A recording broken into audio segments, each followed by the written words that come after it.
Hey, good morning, everybody. I'm Kevin Kauffman. Oh, you thought I was going to start us off, didn't you? That's Fred Weaver. We didn't really talk about that. We're Group 4610, Arizona's premier short sale team. Coach Collard's back there running the camera. You can probably tell by the steady hands that are going on right now. See, told you. Hey, guys, welcome back. We're sharing best practices, and yesterday we told you we left a little bit of a cliffhanger. Not much of one. It was pretty weak. Yeah, it was weak. I'm not going to lie. So here's the deal. We'll give you some real content today. Best practice of 2009 that we changed. We've recently changed our earnest money, our non-refundable earnest money that our buyers put up on our listings from $500 to $1,000. Meaning for the first 90 days of the transaction, the buyer's earnest money is non-refundable. Whoa, wait, Kevin. But I'm an agent and I send all contracts into the bank. I thought that was a good idea. Yeah. I thought the bank needed to see all those contracts, Kevin. Absolutely not. I think we covered that. I think Coach and I actually covered that a few weeks ago. Yeah, I think you did on too. Effed Up Friday, that we absolutely do not ever send all of the contracts to the bank. When we got really pissed off? I send the contract that I'm going to get approved to the bank. I can only sell a house to one person. So why would I send multiple offers, multiple contracts? That's just stupid. It's ridiculous. Wow. So I don't care what M&I's policy is. I don't like it. I close more short sales than they do. Guaranteed. Guaranteed. So here's the deal, guys. We went from $500 to $1,000 this year. Most of the complaints that we get from people who come to our level 2 classes, or people we know who are doing a lot of short sales, is that buyers are falling out. The buyers aren't they're just not committed enough to the transaction.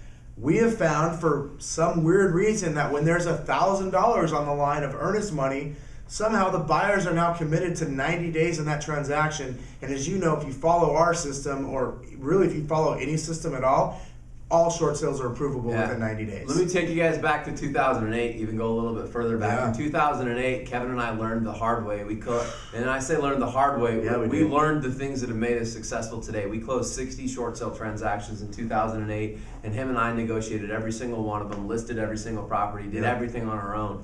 But what we learned in 2008 was that we could get a buyer in writing to acknowledge that they understood the short sale process was lengthy, that it could take 60 to 90 days, and we could get them to write and sign their name to it that they were willing to wait that 60 to 90 days. But funny thing would happen on most of those transactions, or a good portion of them anyway, is that 30, 45, 50 days in, sometimes 60 days in, all of a sudden the buyer would send us over a cancellation of the contract and they would let us know that they were no longer interested in the property. So here we are working with the banks, working our butts off, working our tails off, trying to get short sales approved, and all of a sudden they're canceling the contract. So at the end of 2008, we implemented a $500 non-refundable earnest money that the buyer has to put in escrow, and that money is non-refundable for 90 days. That then allows us and our team to go negotiate with the bank for 90 days and to try to produce an approval, okay? So we've changed that this year. 2009, we've increased that offer because, well, 500, when you're dealing with some upper dollar short sales, which we have this year, 500 is just not enough. So we know some other folks out there that will require 1% of the sales price. You can go put into practice whatever works best for you, but that is a best practice tip right there, guys. If you're not doing that, don't send multiple offers into the bank. We've already told you that. But when you do send an offer into the bank, make sure that that buyer is committed. And the only way you can truly find out their commitment is not just in writing, but it's also with them pulling some money out of their pocket. Isn't it funny how when all of a sudden when someone's got a little money on the line, they're so much more committed? Oh yeah. I mean, have we found that to also be true with our seller? Will you let me right in there? Can I go into that? Yeah, absolutely. I would love for you to talk about the commitment level that our clients have to our 90% plus success ratio. Absolutely. Part of our success in our process, guys, again, a late 2008 addition to our process was that we started requiring the seller to pay an upfront negotiation or mitigation fee to Group 4610, our LLC, okay? And the reason we did that, it wasn't just because Kevin and I had more bills that we needed to pay, or we were trying to write bigger checks. We're not just trying to make more.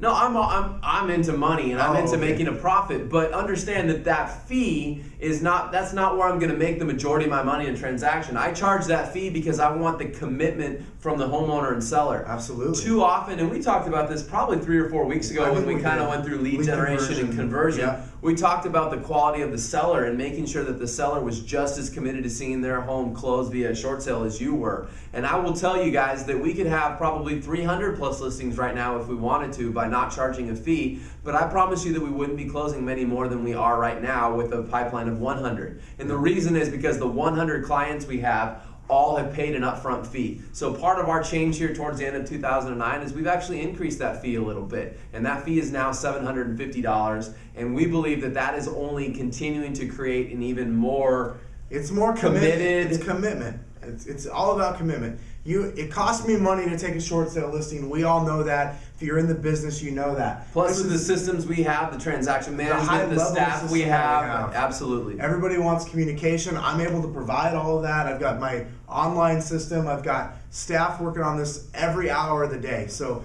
I'm going to close 90+% from now until the end of time. All I'm asking is my seller to be as committed to this transaction as I am. Yep. And for whatever reason, a little bit of money, $750 in this case, is what gets them fully in to be able to roll up their sleeves with me if I need them. Now, Group 4610 does like 99.99% of all the work, but occasionally I need to get updated documents. I need things returned from the seller quickly, contracts, whatever the case may be. And when there's money on the line, seems to be sellers are a little bit more committed. It's the commitment. Yeah. Absolutely. Guys, I know that for a fact. Well, we're going to summarize today by challenging you in 2010 to work with committed people. Yeah. We started this week off talking about elimination. Eliminate sellers and buyers from your process that are not committed and of the same mindset, which our mindset is closed short sale transactions. Absolutely. Eliminate them, guys. Get rid of them. Get purposeful by implementing some of the things that we've talked about here, that we've implemented in our business starting in 2008 and only have gotten stronger in 2009. So hope that leaves you with some good information today. We hope that you guys run out and actually do something with that, and we look forward to seeing you next time. Let's wrap it up. Wrap it up. 1, 2, 3. Short sale power hour.